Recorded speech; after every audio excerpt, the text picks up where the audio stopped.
Hi mga kumare at kumpare, welcome back po dito sa channel namin. Ngayong araw na to ay magpapa-CT scan ako at saka X-ray. CT scan para sa ulo, tapos yung ano naman, X-ray para sa cervical spine. Kasi para sa ulo, kasi nga madalas sumakit yung ulo ko, hindi pa gumagaling. Galing na ako sa INT nung nakaraan. Tapos, kahapon galing ako sa neuro. Tapos yun ang ano niya sa akin na magpa-CT scan at saka magpa-X-ray. Tapos, bukas babalik ako para ipakita yung result ng CT scan. Tapos hinihingi niya sa akin yung result ng MRI nung nakaraan taon. Buti natago ko pa yun yung resulta ng MRI kasi pagbabasihan daw niya yung resulta ng CT scan ngayon at saka yung MRI nung nakaraang taon. Kasi yung pagkabagok ng ulo ko parang mag-iisang taon na ngayong August 1 yun. Tapos hindi pa rin magaling yung ulo ko, madalas pa sumakit.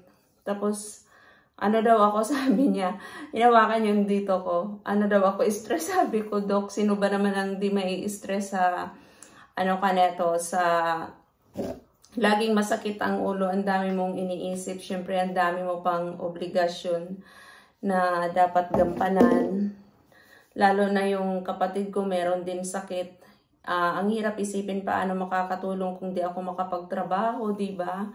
Kasi yung mga magulang ko wala na silang pinagkukunan dahil yung tatay ko nagbabantay lang sa nanay ko dahil ay nag-aalaga dahil nga may dementia yung yung nanay ko. Kaya ayun, kailangan talaga kumilos para makatulong sa buwan-buwan sa mga magulang, di ba?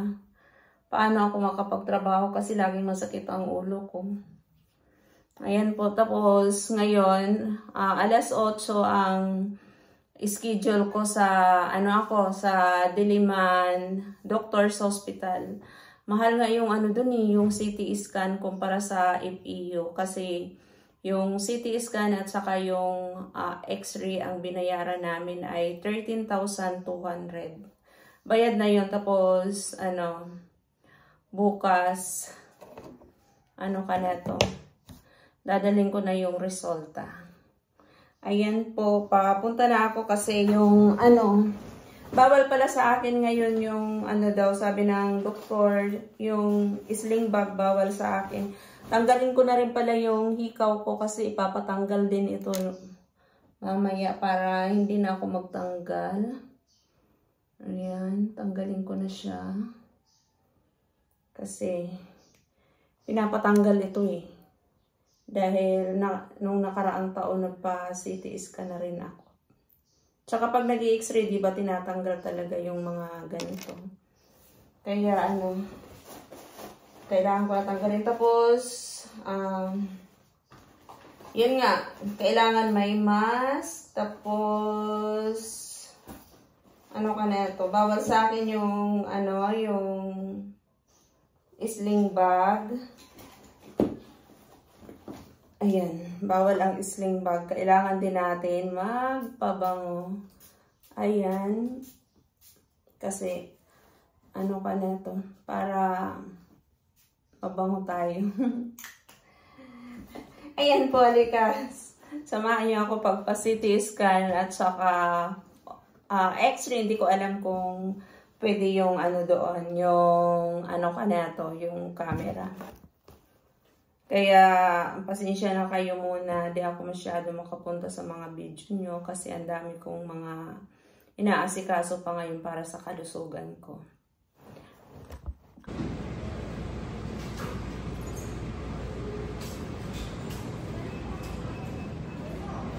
At nandito na nga ako sa ospital, mga kumare at kumpare. Bali, nag-aantay na lang ako na tawagin ang pangalan ko. Nakaupo na ako dito para sa CT scan. Tapos na rin pala ako i-X-ray. Nauna yung X-ray. Ngayon ang inaantay ko naman yung CT scan na tawagin ako. parang pangatlo ako.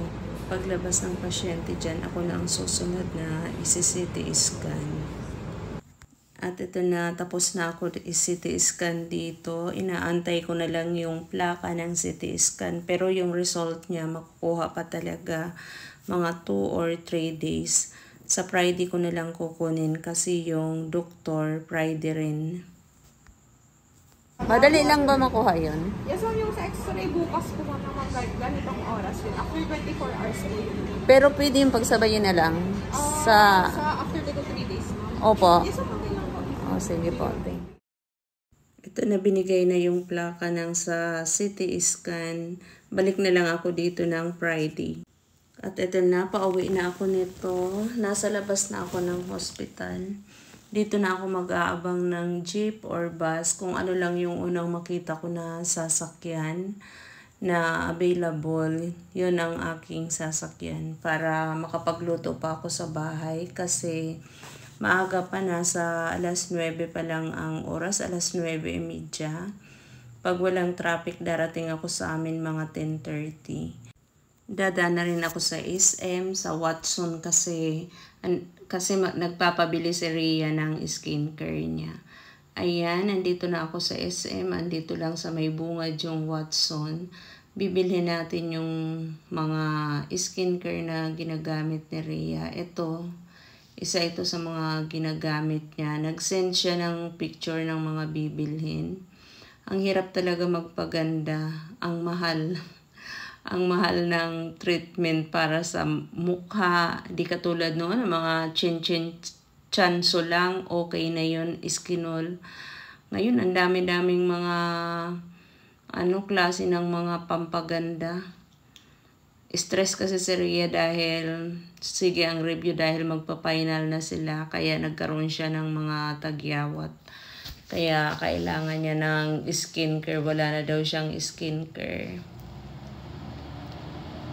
Ito, isa rin to sa ginagamit niya. 5 piraso yung pinapabili ni Rhea. Ayan pa.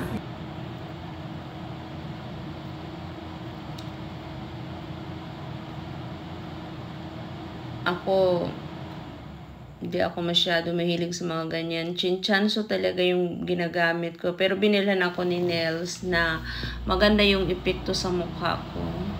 At ito pa, yung Power Glow.